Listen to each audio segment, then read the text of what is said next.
Okay, can you see my slide? Yes po, Doc. Our topic, honestly, your topic is training for today. You have 1, 2, 3, 4. But the precocious puberty, I'll just discuss on our next meeting. So for this meeting, we will have amenorrhea, dysmenorrhea, and the primary and secondary, PMS, and PMDD. Okay. So let's start with amenorrhea. So amenorrhea is defined as no menses by age 14 in the absence of growth or development of secondary sexual characteristics. This is primary. So primary amenorrhea with a cutoff, no menses by age 14 in the absence of growth or development characteristics. If by age 16, if despite presence of growth and development, then your cutoff now is age 16. So for primary amenorrhea, if there's absence of development of secondary sexual characteristics, our cutoff is age 14. But in the presence of normal growth and development of secondary sexual characteristics, our cutoff is age 16. So that's for primary amenorrhea. For secondary amenorrhea is considered in women who have menstruated previously but now has no menses for an interval of equivalent to a total of at least 3 previous cycles for 6 months. So keywords here would be no menses, patient has menstruated previously already with no menses for at least 3 previous cycles or 6 months. So that's for your secondary amenorrhea. So basic requirements for a normal menstrual function is the presence of your hypothalamus, pituitary, ovary. So this should be intact. Your HPO axis should be intact. And you have a normal uterus and genital outflow tract. So in normal development, 80% of the girls will have this pattern. First would be growth spurt, then filarchy, or breast budding, adrenarchy, the development of the secondary sexual characteristics, and the growth hair, and then followed by the menarche. In 20%, the adrenarche comes first before the filarchy. And after menarche is the development of the axillary hair and the adult breast type. Okay. So what are the causes of amenorrhea? You have these 4. So if you require a intact HPO active, so any disorder there will cause a primary amenorrhea. It will cause amenorrhea. And then disorders of the genital outflow tract and uterus will also cause amenorrhea. These 3 disorders of ovary, inferior pituitary, and hypothalamus are usually causes of secondary amenorrhea. Any disorder in the genital outflow tract and uterus can be considered primary amenorrhea. And it depends.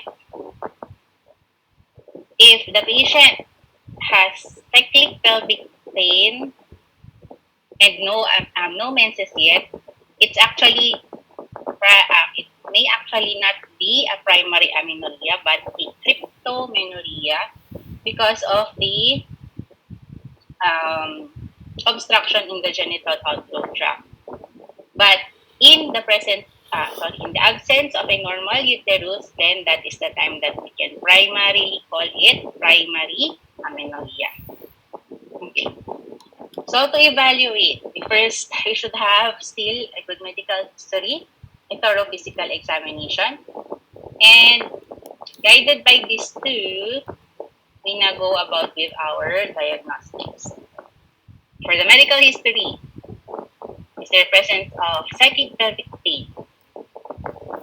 So in patients 14 to 16 years old presenting with abdominal pain that is cyclic, most probable causes are the following: presence of imperforate hymen, a vaginal septum, cervical atresia, or a possible vaginal atresia. or vaginal agenesis. For secondary amenorrhea, in the medical history, the onset would provide clue. When did it occur? Is there history of curettage? Was there pelvic surgery done? Was there severe stress or nutritional deficiency? As all these can lead to amenorrhea. Again, in the medical history, ask for or note for headaches, seizures, vomiting, and behavioral symptoms or visual symptoms. As this may point out to A, the central nervous system pathology. Is there vaginal dryness or hot flashes? This can be indicative of atrophic uterus and ovaries. Is there progressive hirsutism or virilization? This can be secondary to adrenal hyperplasia. Is there galactorrhea, which can be secondary to prolactinoma? And any use of oral contraceptives, generic agonists, or any medications. So all these are actually will point out to a secondary amenorrhea, most probably. So after doing your thorough medical examination, we proceed to physical examination. If you notice, in the students who underwent in the ward work, I usually include the height and weight, but because our cases are usually AUB. So for the physical examination, a short stature plus sexual infantilism may indicate a possible gonadal dysgenesis. So patients suffering with gonadal dysgenesis will present with primary amenorrhea. So the weight. Weight is also indicative of a possible cause. So patients with low body weight can be suffering from hypothalamic amenorrhea. Those with increased body weight, as of those who are already underwent or past my preceptorship in the ward work, an increased body weight will make you rule out possible cause of, a possible anovulation secondary to polycystic ovary syndrome. Ayan. So, as in here, your BMI, obesity or an increased waist-hip ratio are common features of women with PCOS. And then take note also of the integumentary system and extremities. So here, if you note that there is hirsutism, then think of a possible polycystic ovary syndrome. For the physical examination, the breast exam, take note of the Tanner staging. An underdeveloped breast gives you a clue of a possible gonadal dysgenesis. Again, all gonadal dysgenesis suffers from primary amenorrhea. If there is secondary arrest of the breast development, there is disruption of the HPO axis. Also, take note of a possible galactorrhea, probably secondary to prolactinoma. For the physical examination, take note also of the abdominal examination. Is there mass present? Presence of striae, presence of hair in the infraumbilical region.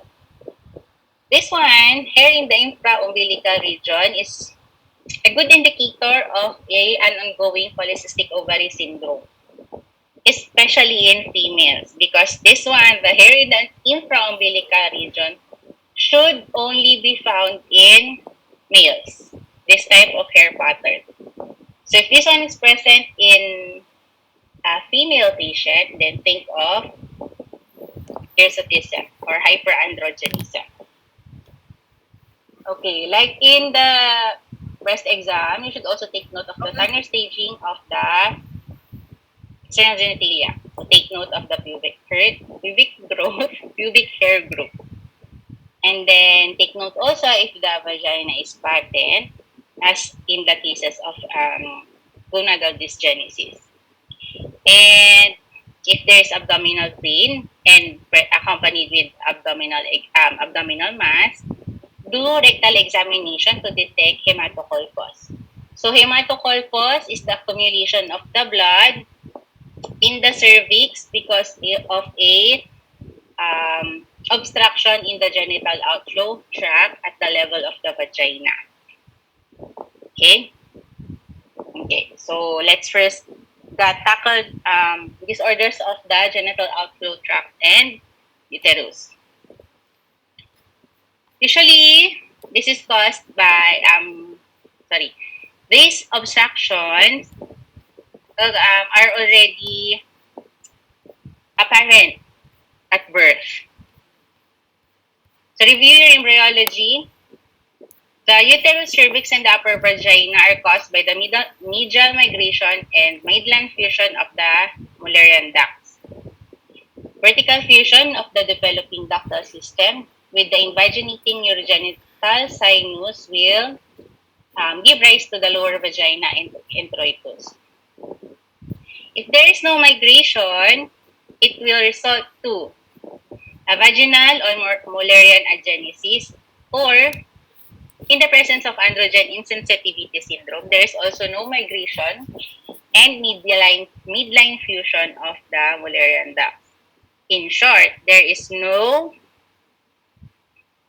uterus and cervix for these patients. No uterus, no cervix equals primary amenorrhea.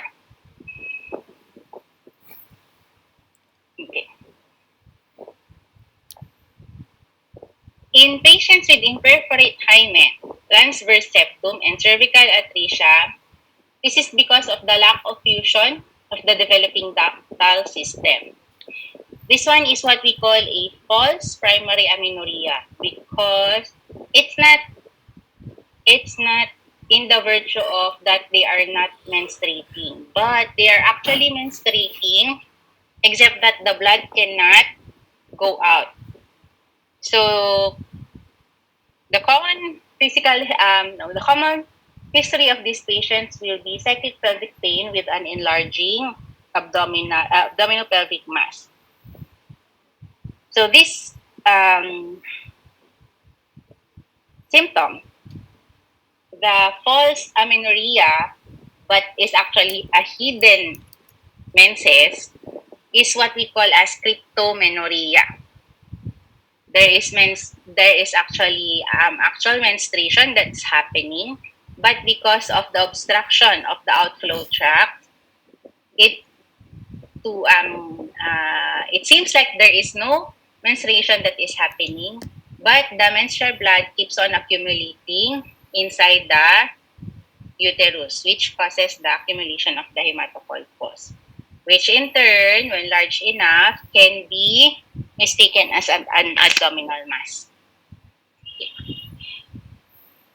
So disorders or problems in the medial migration will cause absence of uterus, cervix, and upper vagina, which are usually primary amenorrhea. This one, absence of vertical fusion, will cause either imperforate hymen, transverse septum, cervical atresia, or vaginal agenesis, and are all causing cryptomenorrhea. Okay. So this is an algorithm in assessing patients with primary amenorrhea that has blind or absent vagina. Is there obstruction or symptoms of obstructed menses? So when you say symptoms, patient would present with cyclic pelvic pain and an enlarging abdominal mass. So your differential would be either an imperforate hymen or a transverse vaginal septum. If the patient is asymptomatic, just amenorrheic, then note of the pubic hair distribution. If the pubic hair is normal in compatible with the expected Tanner stage, then think of a Mullerian agenesis. Mullerian agenesis meaning there is no development of the uterus and cervix and upper vagina. If there's scant pubic hair with development of secondary sexual characteristics, then think of androgen insensitivity syndrome.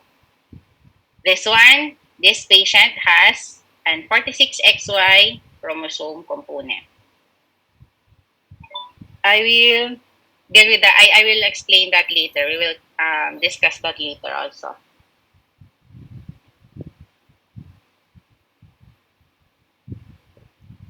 So, we go with the disorders of the ovary. So, evaluation of the ovarian function.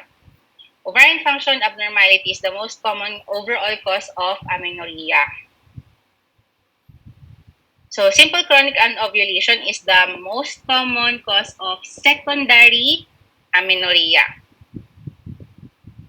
Culprits are PCOS, obesity, thyroid disorders, and hyperprolactonemia. All this can be your differential diagnosis. For patients with complete ovarian failure, can be secondary amenorrhea. Your Fragile X permutations are primary amenorrhea, also galactosemia. Your autoimmune diseases, radiation therapy or chemotherapy can cause secondary amenorrhea and can lead to complete ovarian failure. So your serum estradiol is the most obvious measurement of ovarian function. It is easy to obtain and relatively inexpensive, but the concentration fluctuates. A normal concentration is more than 40 picograms and a low concentration is less than 40. So low concentration in patient with secondary amenorrhea can be secondary to ovarian failure. Hypothalamic amenorrhea, this one is secondary to loss or decreased nutrients and early follicular phase. So if you get a low value, the patient can be on her early follicular phase. It is normal. This only means that it is normal if the patient is in early follicular phase, which is day 1 to day 3. In patients with secondary amenorrhea and a low estradiol, think of premature or normal perimenopause and hypothalamic amenorrhea. So note, regardless of whether it's normal or low, you'd still have hypothalamic amenorrhea.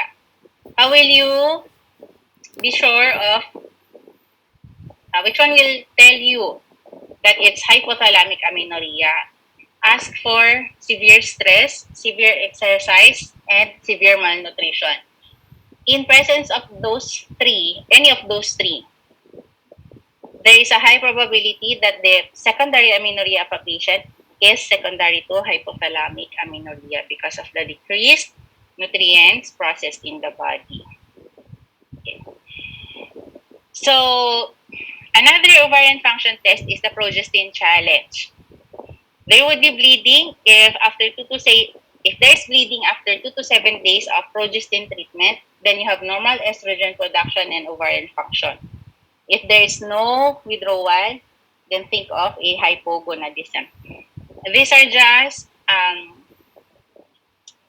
tests that will help you evaluate the ovarian function, but it will not point out the etiology of the amenorrhea. So, in investigations of the causes of amenorrhea, this progestin challenge is not actually useful. Even determining the value of your estrogen, it's not also useful. What is more useful? This one is also not useful. What is more useful is the value of the FSH. Anyway, the endometrial thickness is here because it reflects the level of estrogen in the blood. And a thickness of less than 6 mm will not result to bleeding if you give progestin for these patients. So in short, we also do not use endometrial thickness as a measure of ovarian function. So this is a more appropriate or more useful laboratory test to measure, to indicate,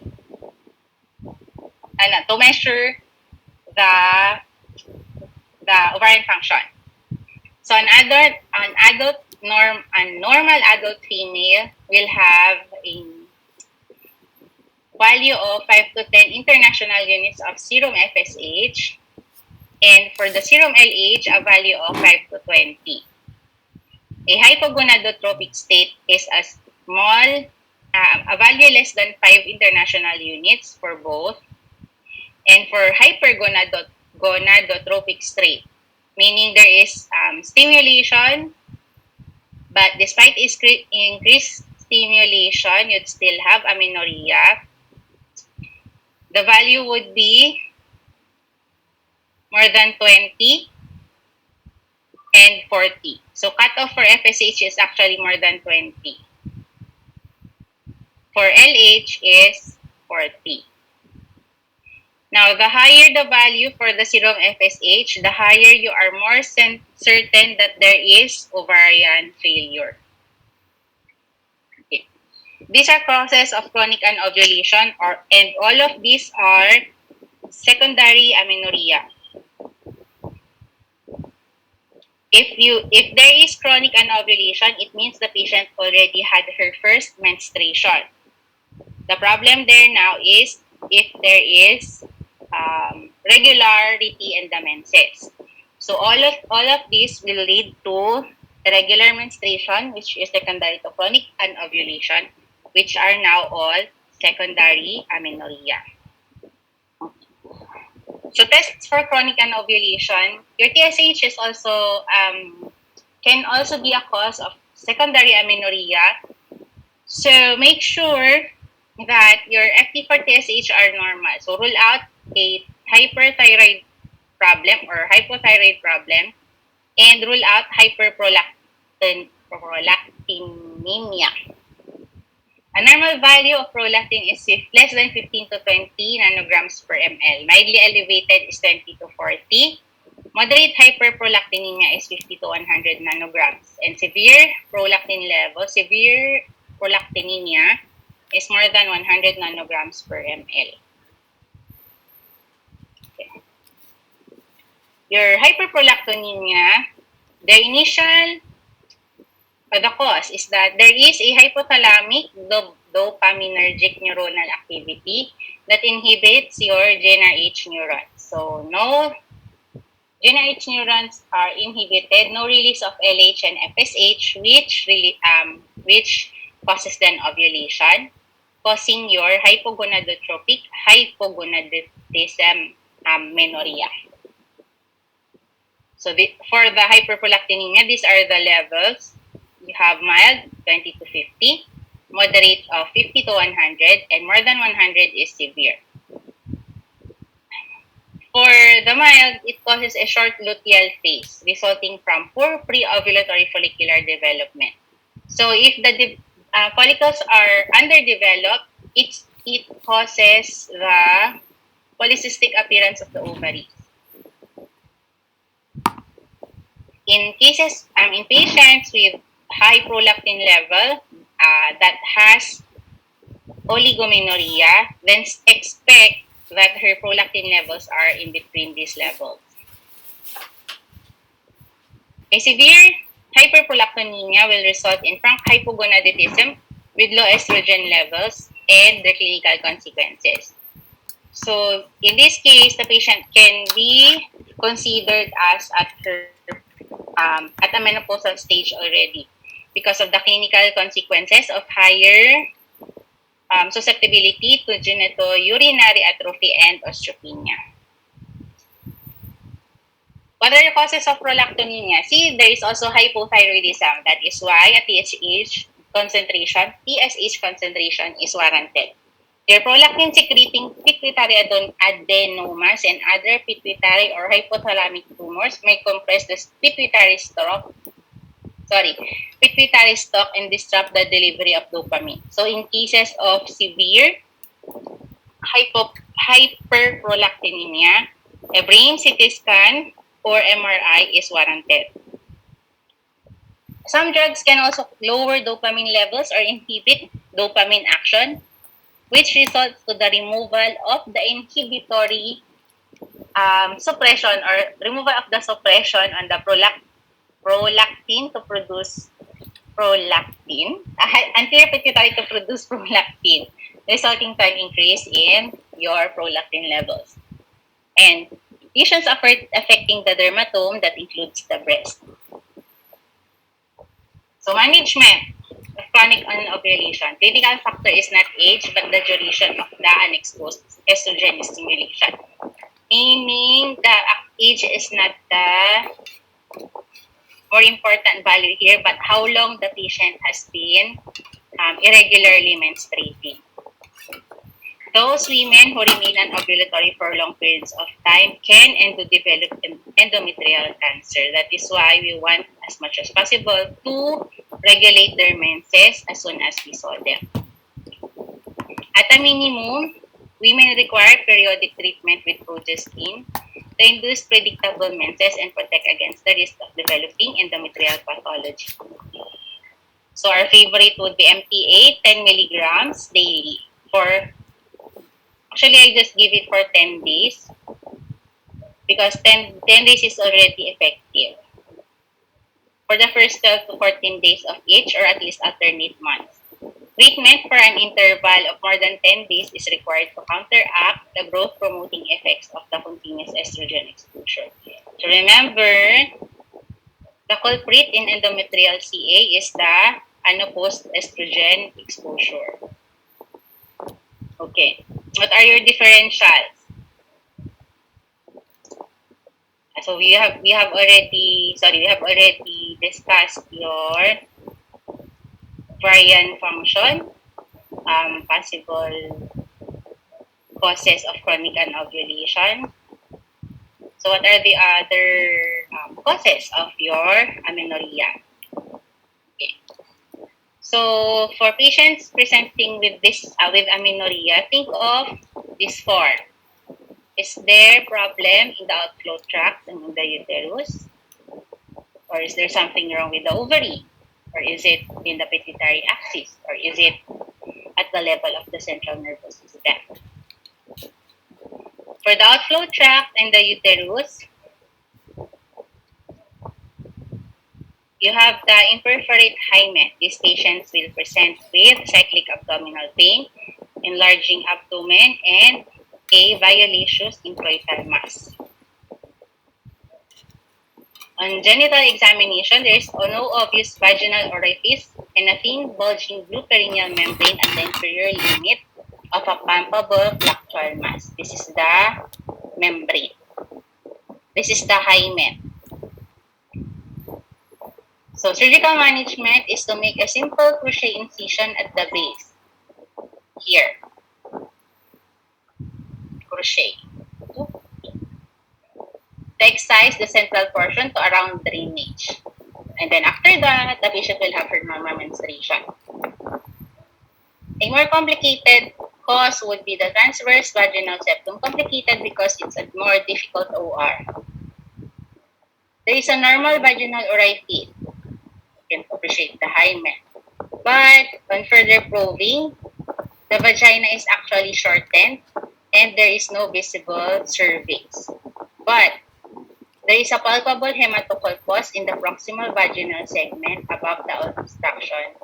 And if the accumulated menstrual blood is very large or many, there is a pelvic mass resulting from the hematometra and hematosalpinges. The uterus can accumulate up to 1,000 ml of blood, but that is very painful for the patient.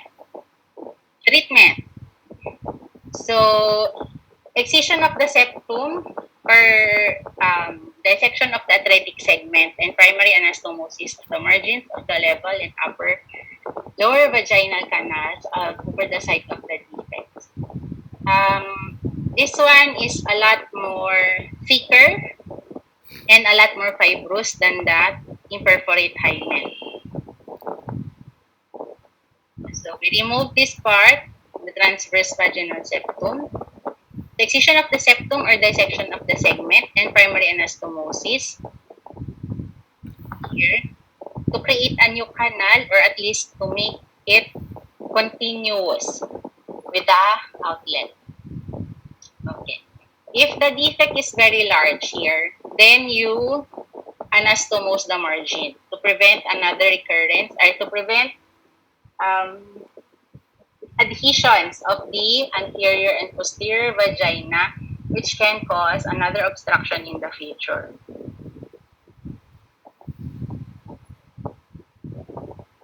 After we go to the outflow tract, this is a problem of the development of the uterus.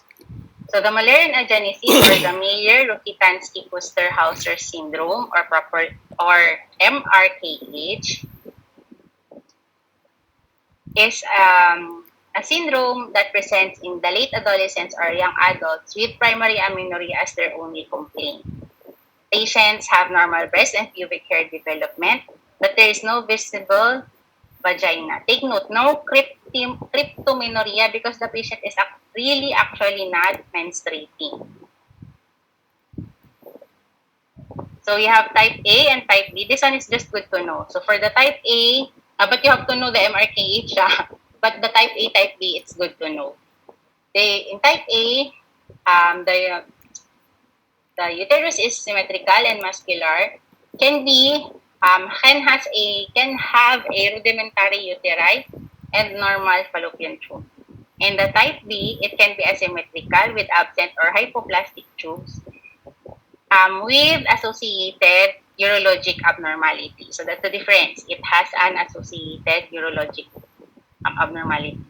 These patients have a karyotype of 46XX. They are actually still female, but there's period of development of the uterus and cervix. So majority ovaries are entirely normal because they have a 46XX chromosome. But one or both may also be undescended or hypoplastic or associated with an inguinal hernia. 10 to 15% may have skeletal malformations involving the vertebrae and the ribs or the pelvis, in which case they are falling under the type B.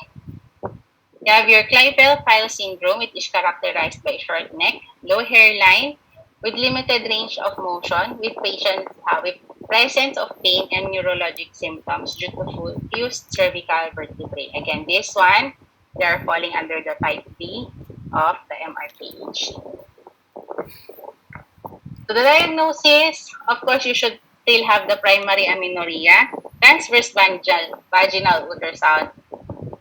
Transvaginal ultrasound or transrectal ultrasound will confirm the absence of a uterus or that the uterus is rudimentary, and then supported by your renal ultrasound for urogenital abnormalities, spinal x-rays, and serum testosterone.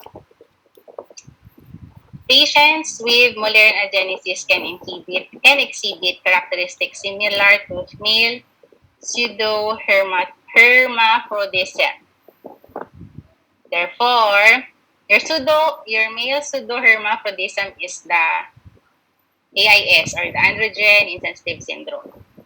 So a karyotype is justified and definitive. So for MRKH, karyotype is 46XX. The male counterpart of the MRKH is your AIS or the androgen insensitive syndrome.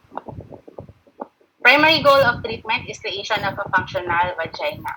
And this is done by applying pressure to the point of moderate discomfort for an interval of 20 to 30 minutes daily using dilators.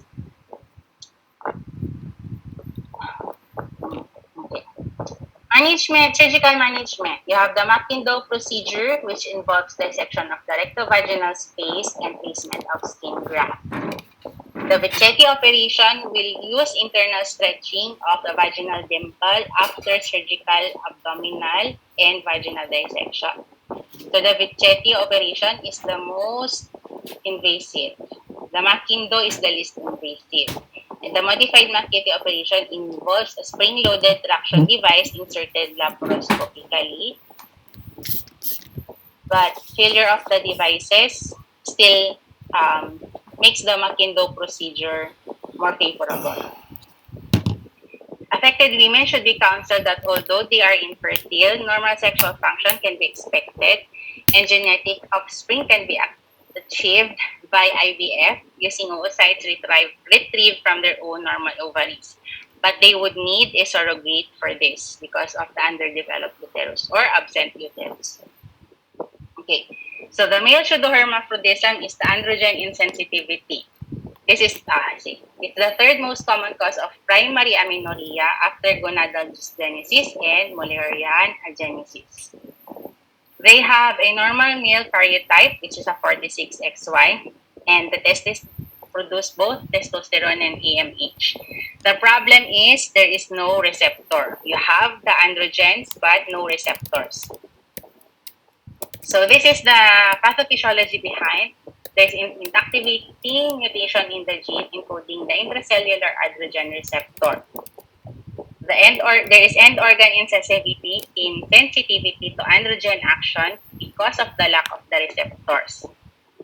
Therefore, there is no normal masculinization of the internal and external genitalia during embryonic development. No SRY gene to stimulate development of the male characteristic. Then the default gender or sex, the default biological sex is female. So, there. Growth and development during childhood is generally normal. So, the patients have above average height.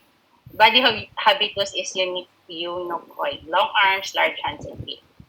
There is development of the breast driven by the estrogen, derived from the peripheral conversion of a high circulating testosterone levels and opposed by the actions of androgen.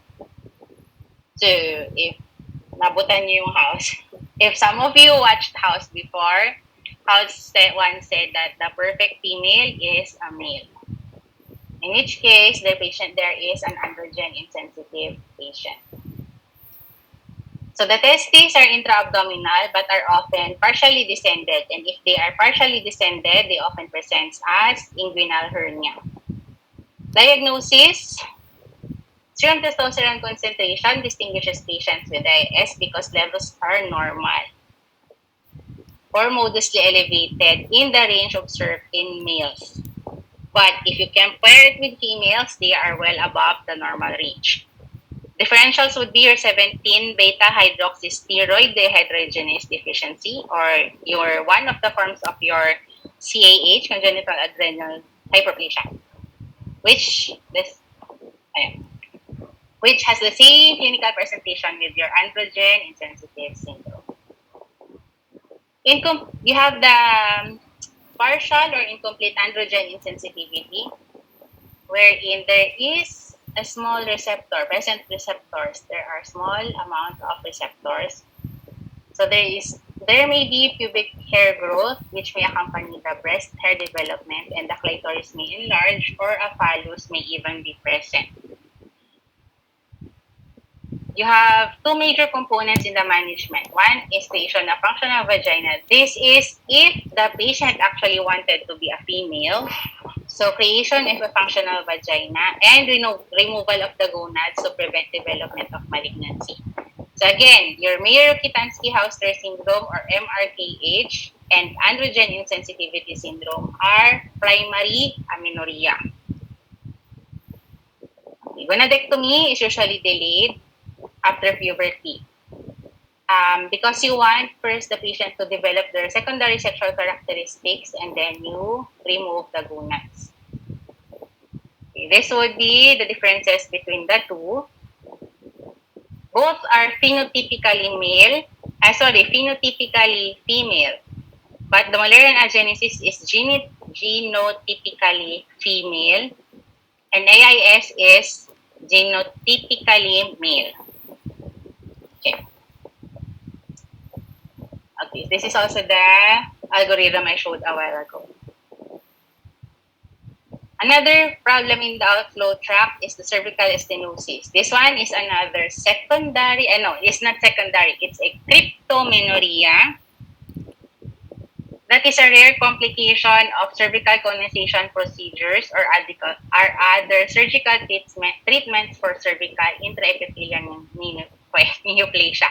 It can be a primary or a secondary actually. There are patients that has cervical stenosis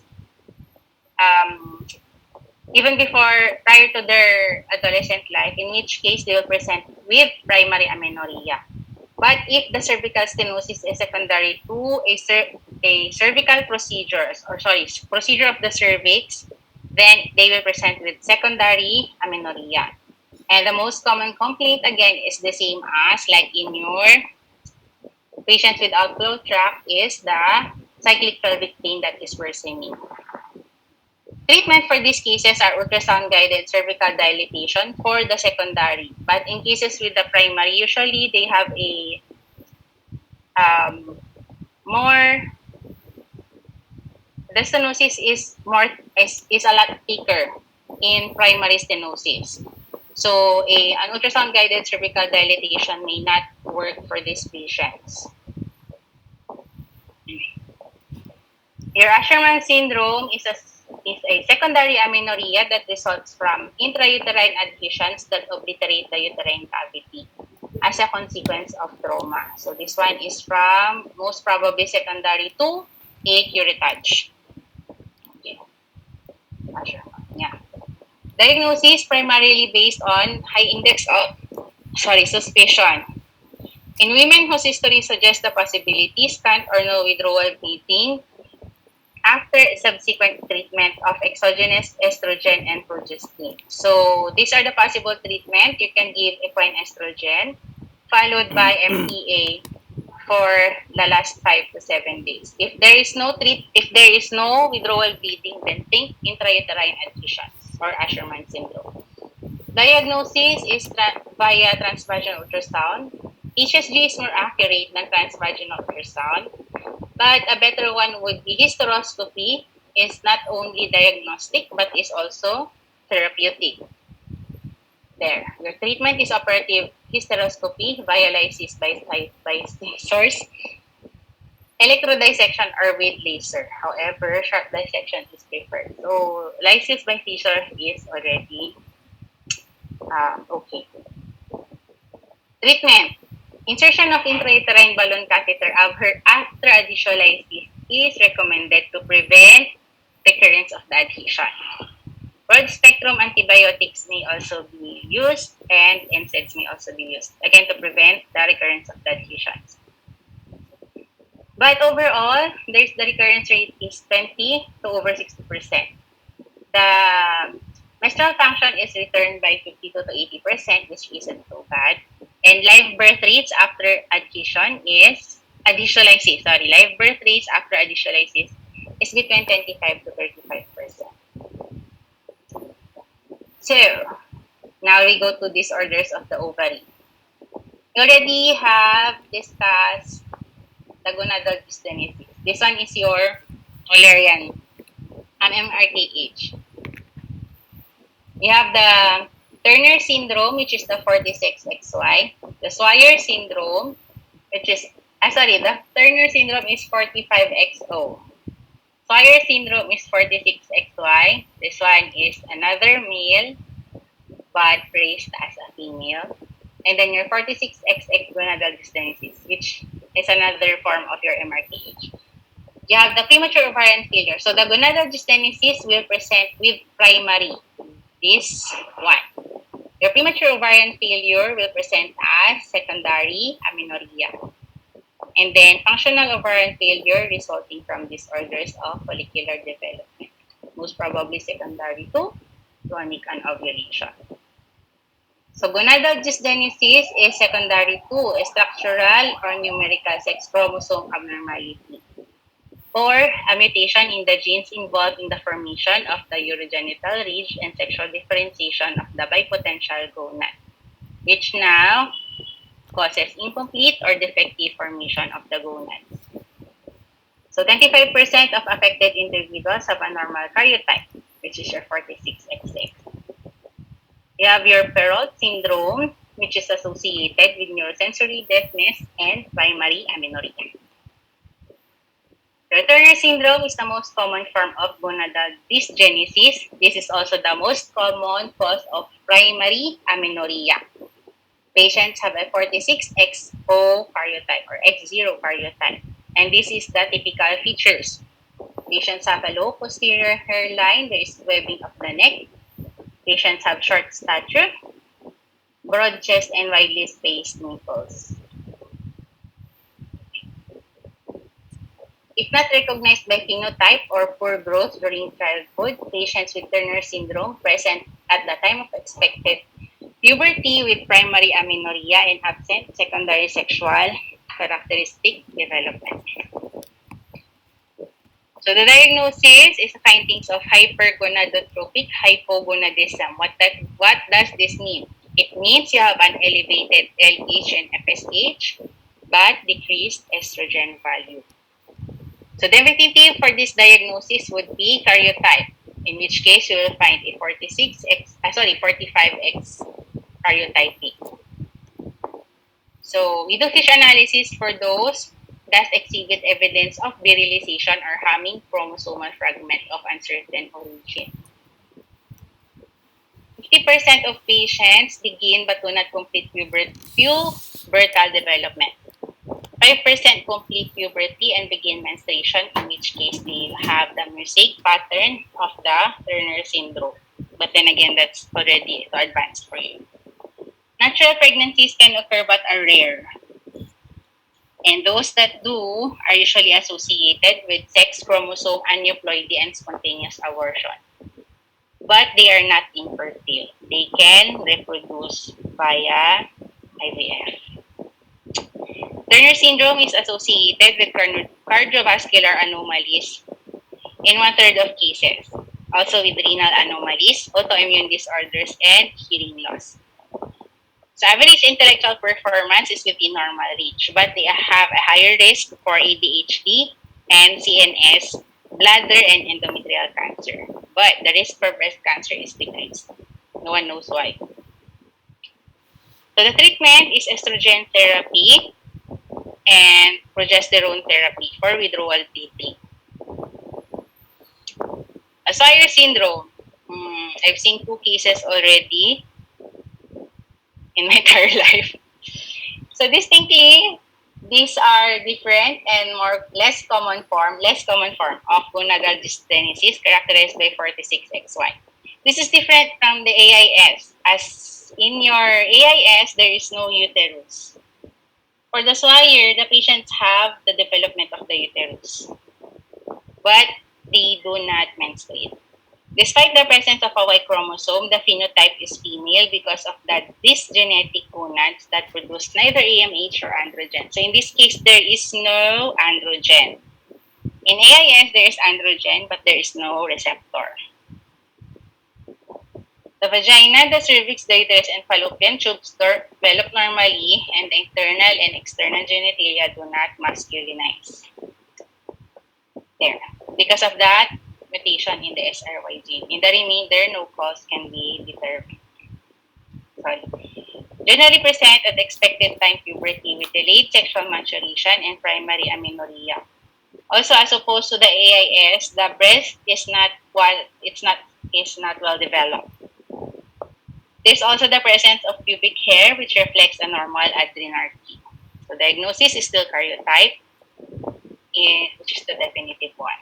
Management, unlike in the AIS, your Swyer syndrome has a higher risk for malignant transformation, the gonads. So you have to remove the gonads.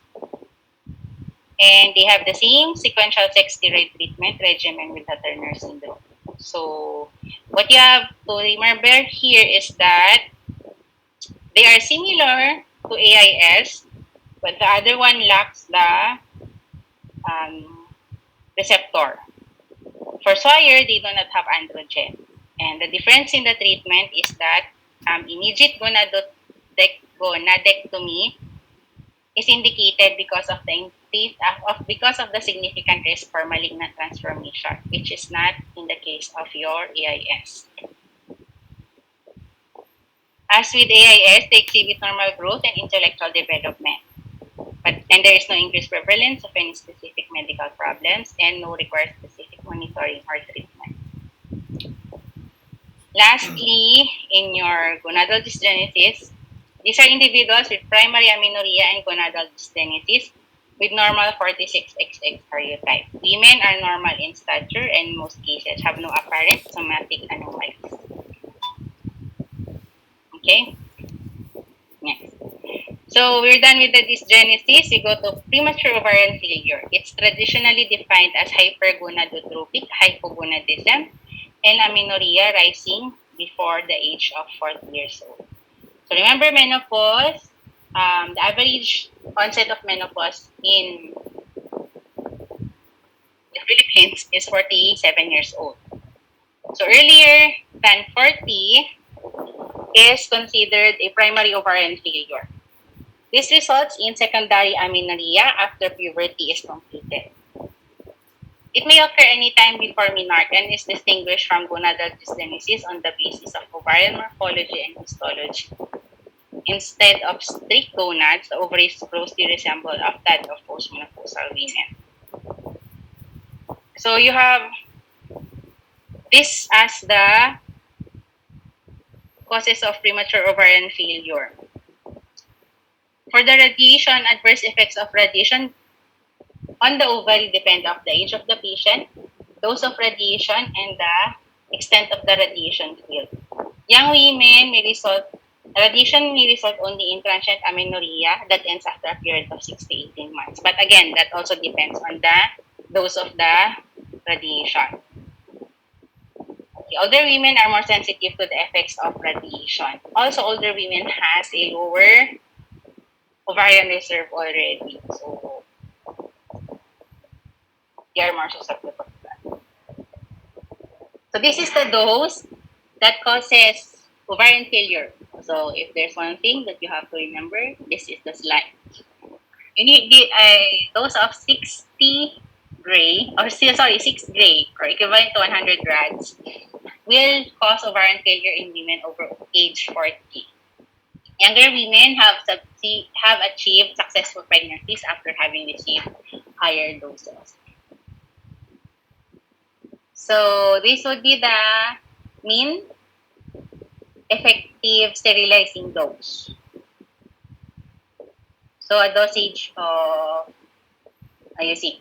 So patients with less than 40 years old have a higher chance of getting back their menses. Okay. When the radiation field excludes the pelvis, there is no significant risk for permanent ovarian failure. In cases wherein the pelvis is to be irradiated, elective ovarian transposition, wherein the ovaries are either placed high above in the abdomen or in some cases, transposition so that they are not in the radiation field, will preserve fertility in 16 to 90% of cases. And chemotherapy will cause another inflicting agent that causes premature ovarian failure. And what you need to take note would be that these chemotherapeutic drugs that cause high gonadal toxicity are cyclophosphamide, chlorambucil, melphalan, busulfan, nitrogen mustard, and procarbazine. Methotrexate, take note, methotrexate is the ones used also for medical treatment of ectopic pregnancy. It has a low gonadal toxicity, therefore the patient will have a possible pregnancy after methotrexate treatment. Management of POF or premature ovarian failure is with hormonal therapy. So we can give micronized estradiol or conjugated estrogen daily, either orally or transdermal treatment. We can also give micronized progesterone or the Heragest or what's the other one? Or medroxyprogesterone acetate. If the patient has low in budget, you can use the OCT. It's a lot cheaper compared to these two. Can these patients still get pregnant? Yes, 5 to 10% of these patients can still get pregnant. Okay, we're done with the ovary. We go with the anterior pituitary. Usually, the causes are the following: gonadotroph adenomas, thyrotroph adenomas, somatotroph, corticotroph, and lactotrophes, or your prolactinomas.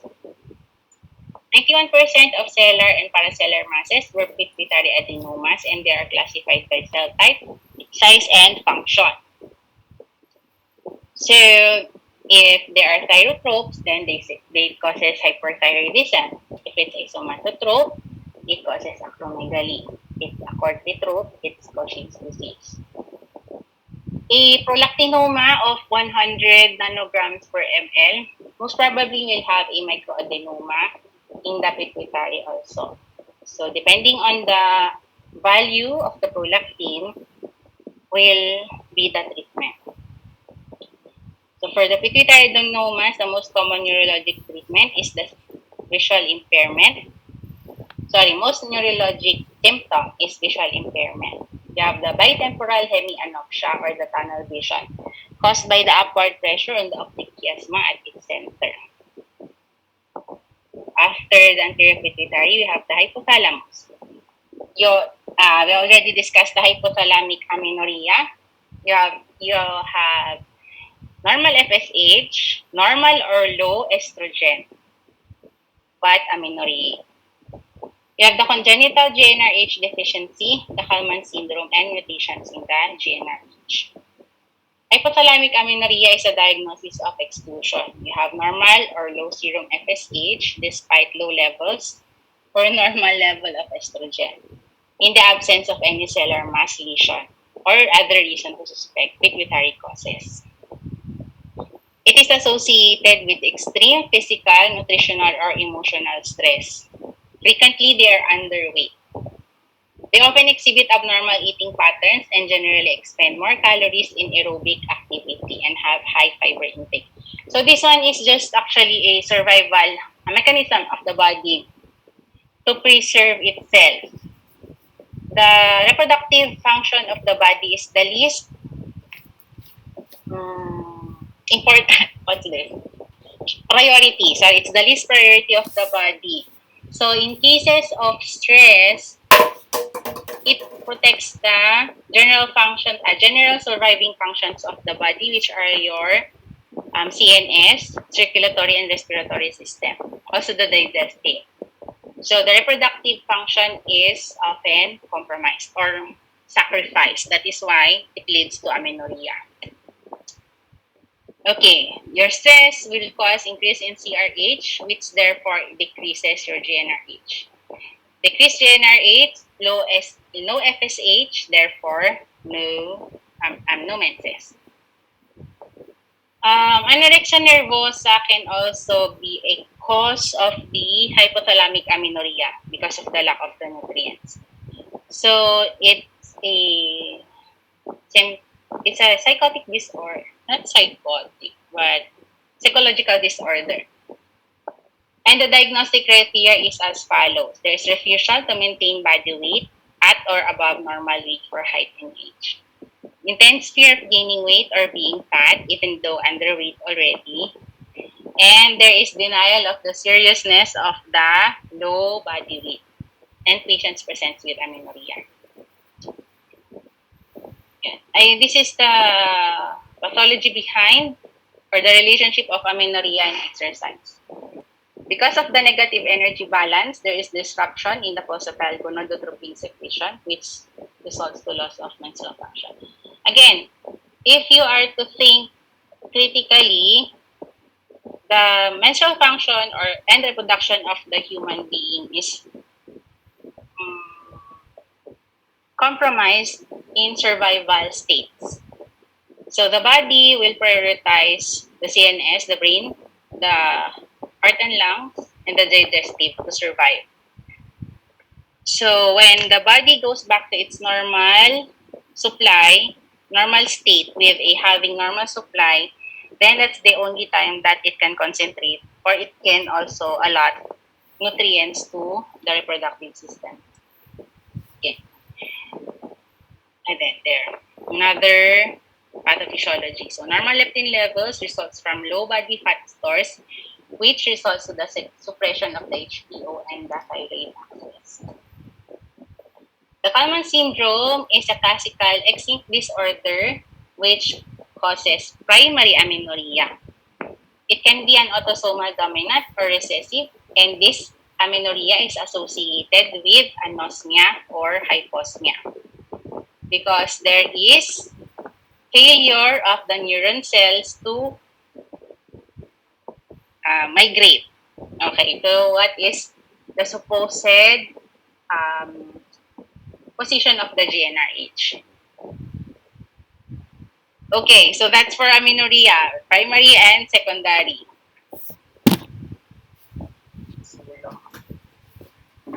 Our next would be dysmenorrhea.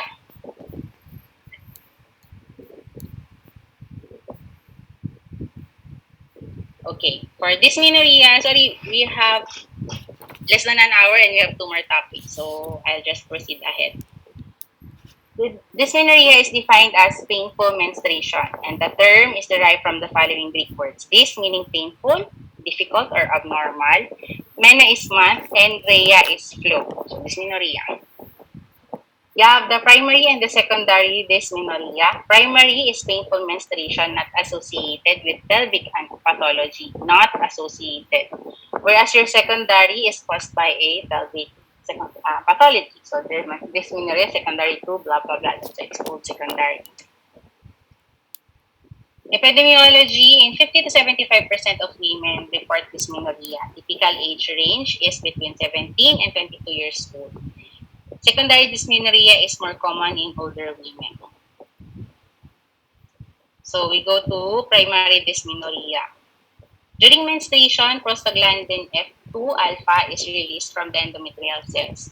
The uterine smooth muscles contract, which results to some degree of uterine ischemia. This is associated with painful and sometimes debilitating cramps. Prostaglandin production during the first 48 to 72 hours of menses occurs, which cause the hypersensitization of pain terminals to physical and chemical stimuli. Of course, behavioral, cultural, and psychological factors influence the patient's reaction to pain. So this is the pathway of the pain. So you have the production of prostaglandins and endoperoxides aggravated by the increased myometrial contraction, resulting to the reduced blood flow or ischemia. Okay. So the increased uterine activity followed or accompanied with the uterine ischemia will cause sensitization of the nerve terminals to prostaglandins and endoperoxidases. As time goes by, the sensitization increases as well. So it becomes more painful every time the patient has her menstrual period. Features of primary dysmenorrhea, it starts with ovulatory cycles of 6 to 12 months after menarche. It begins few hours before or with the onset of menstruation and usually lasts 48 to 72 hours. This is why we ask, when is the dysmenorrhea? Is it prior on the first day or second to third? The pain is usually crampy or colicky and usually strongest in the lower abdomen and may radiate to the back or inner thighs. It is associated with back pain and pain in the upper thighs in 60%, can be associated with nausea and vomiting, diarrhea in 60%, fatigue in Malay in 85%, headache in 45%. Other associated symptoms will be dizziness, nervousness, and fainting in severe cases. Risk factors. The following are risk factors: earlier age of menarche, long menstrual periods, heavy menstrual flow, smoking, and positive family history. So therefore, this one is familial as well. Management. So your NSAIDs is the first line and 80% effective. Do not use the COX-2 inhibitors. You want the prostaglandins to be inhibited in this part. So the histamine NSAIDs are the ones that are effective, not the COX-2. Oral contraceptives are more effective if NSAIDs are not effective or contraindicated. Some patients may require combining both drugs. But if there is no improvement, consider secondary dysmenorrhea. In some cases, resistant cases may respond to tocolytic agents like salbutamol and nifedipine. Their progestogens, especially the medroxyprogesterone acetate or the dydrogesterone, in daily high doses may also be beneficial, but they are already, these drugs are, how you call this, very expensive already in high doses. Okay, next. Non-pharmacologic pain management are as follows. You have acupuncture, transcutaneous electrical stimulation, and psychotherapy, hypnotherapy, and heat patches. These one are just in the book. Those are pharmacologic pain management. I haven't actually applied that in the real life situation. Surgical procedures, resacral neurectomy, uterosacral nerve ablation, but have been largely abandoned because it was found out that despite this procedure, the dysmenorrhea is still there. Okay. See? That is why use NSAIDs, not the COX-2 inhibitor, blah, blah, blah, the celecoxibs. The celecoxibs are not effective for this type of pain. Because you need to, I forgot that. Basta in COX-2, it has the pathway that is, the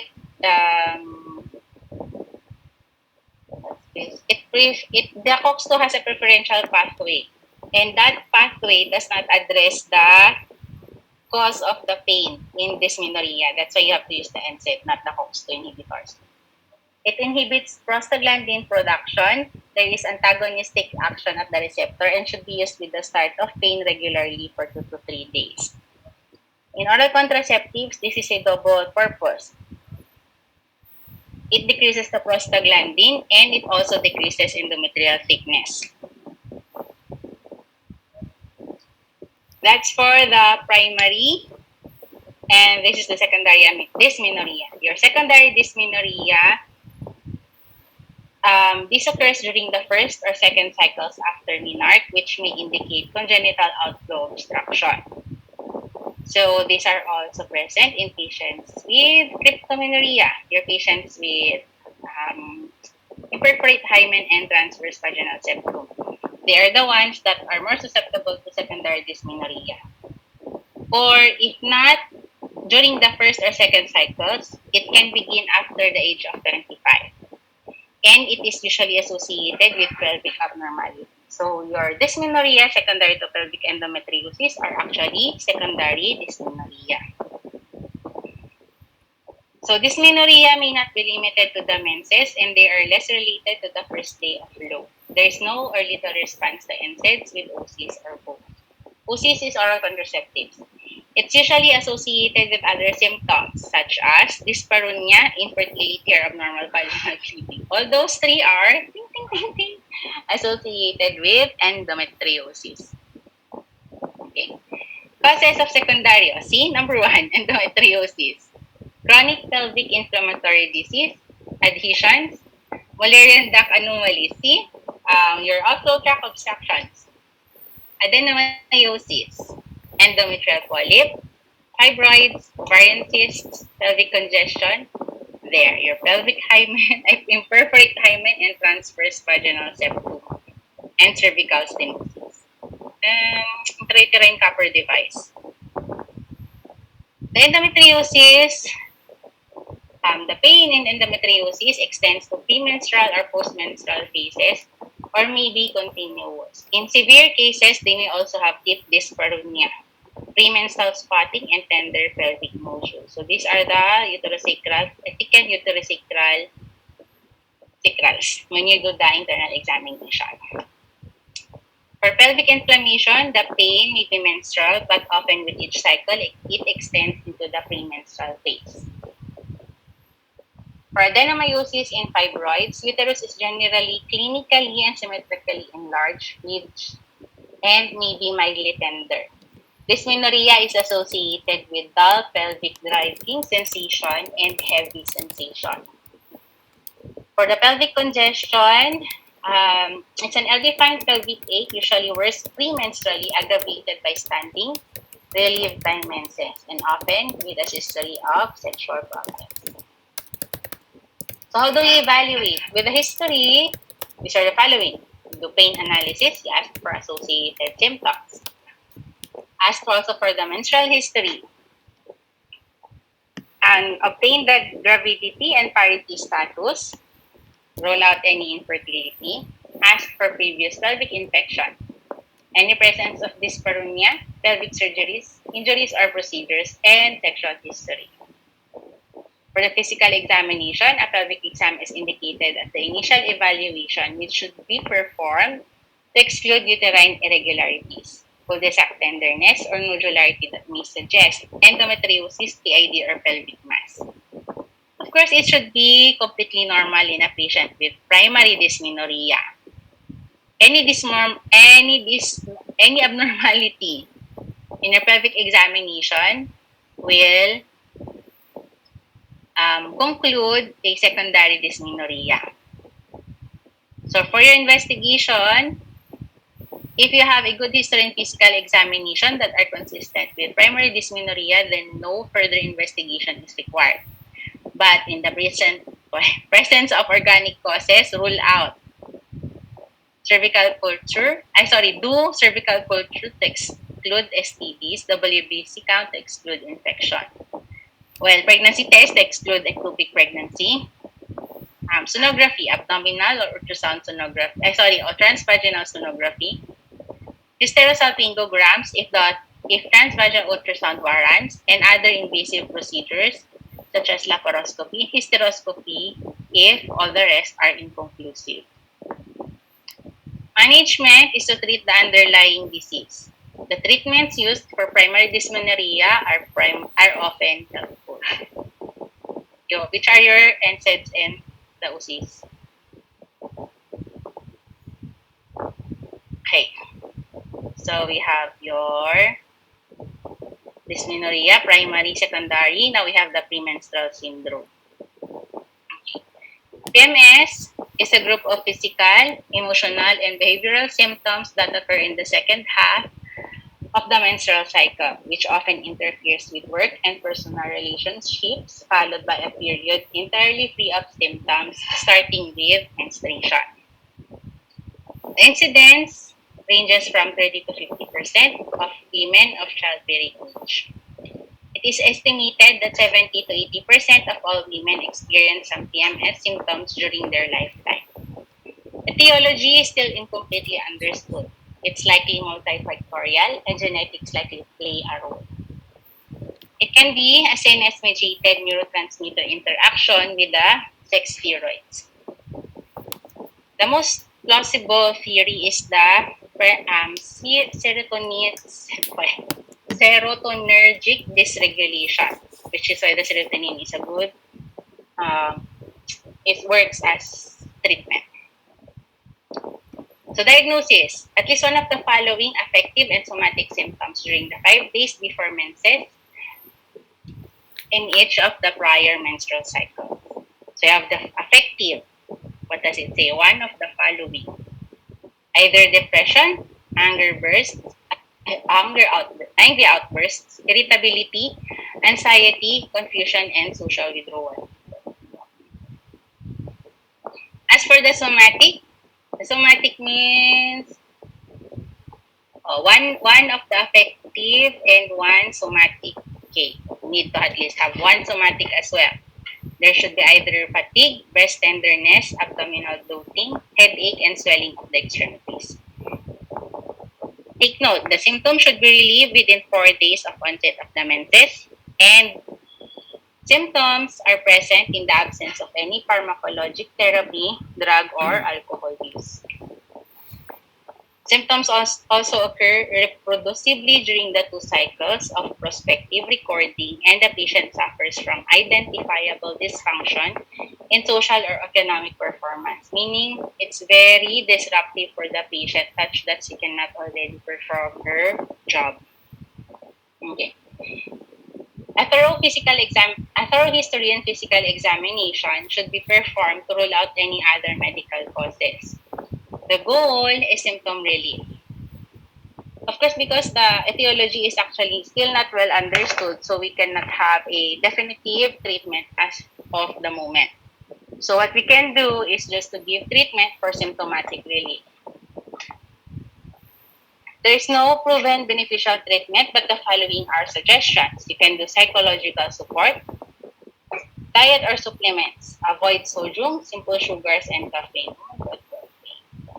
Give calciums in the dosage of 1,200 to 1,600 milligrams per day. Magnesium of 400 to 800 milligrams per day. Vitamin E of 400 international units per day. And vitamin B6. And regular aerobic exercise is also well recommended. Medications. So for the pain, we can give NSAIDs. Spironolactone for fluid retentions. For depression, give SSRI. We can also give progesterone suppositories. These are your progestogens, your micronized progesterone. OCPs for somatic symptoms, especially the breast tenderness. Danazole, but danazole is, we tend to shy away from danazole, or we tend to shy away to from danazole because of its non-reversible side effects. GnRH agonist, if severe PMS is unresponsive to other treatment. Herbal remedies, if also applicable. So you have that's your PMS. The PMDD, or the premenstrual dysphoric disorder, is a more severe form of PMS with a specific diagnostic criteria. So actually this is the part of the psychiatric problem that has a specific diagnostic criteria. Treatment with SSRIs are highly effective. Okay. Thank you for listening. The lecture for precocious puberty will be together with abnormal uterine bleeding and menopause. Can we have it on next Monday again?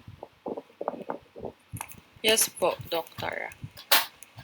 And I have another lecture slide for, what's this? Dysmenorrhea also. I'll give you that so that you can use it as another study guide.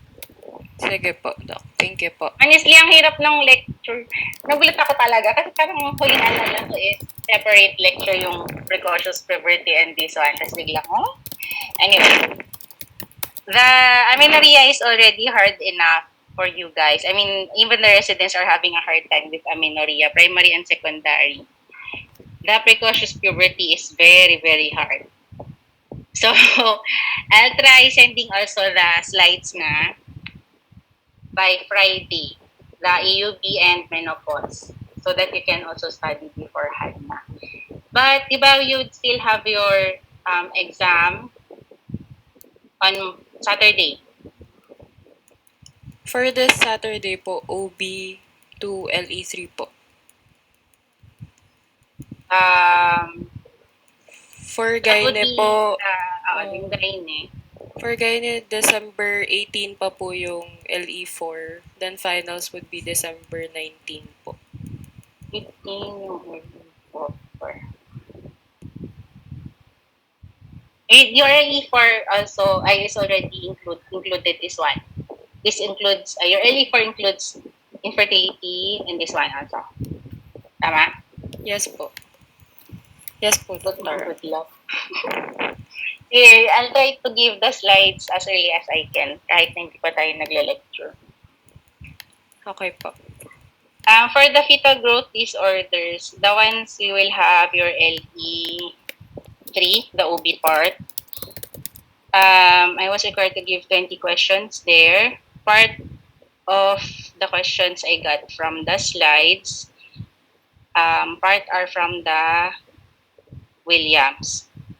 For this case, I'll get mostly from the slides kasi ang hirap talaga ng topic ninyo.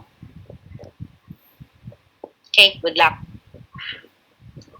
Yung attendance naman, Since college to, sila nang bahala, di ba? Yes po. Correct? Okay. Sige, stop sharing ako. Wait lang, any questions pala? Mukhang wala naman. Okay, sige, Parang- thank you. Good night. Thank you po. Thank you po.